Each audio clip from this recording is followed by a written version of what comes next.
ჩვენი მთავარი მიზანი არა რუსეთი ბენზინის გარეშე, არამედ უკრაინა რუსეთის გარეშე, განაცხადა ზელენსკიმ. პრეზიდენტის თქმით, უკრაინის შორმანძილზე განხორციელებულმა დარტყმებმა რუსეთს აჩვენა, რომ არ ღირს უკრაინის სახელმწიფოებრიობის ხელყოფა.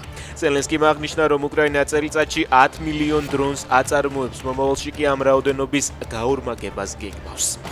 რუსეთის ქალაქ ჩელიაბინსკში საწვავის რიგში კაცი დაჭრეს. შემთხვევა გაზპრომის ავტოგასამართ სადგურზე მოხდა. ერთ-ერთმა მძღოლმა ბენზინის ჩასხმა რიგის გვერდის ავლით სცადა. შენიშვნის პასუხად კი სავარაუდოდ პნევმატური პისტოლეტიდან რამდენჯერმე გაისროლა. ერთ-ერთი მოქალაქე მუცლის არეში დაიჭრა.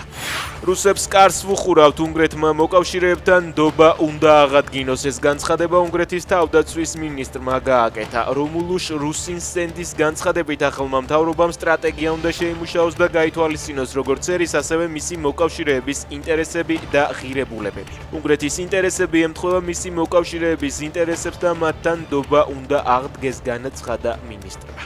სურა ჯაფარიძეს ავტომობილი დაეჯახა. პოლიტიკოსი თბილისში სკუტერით გადაადგილდებოდა. როგორც თავად დაწერა, დაჟაჟილობები აღენიშნება და ტვინის შერყევა აქვს. მას შესაბამისი პროცედურები ჩაუტარდა და კლინიკიდან უკვე გაეწერა.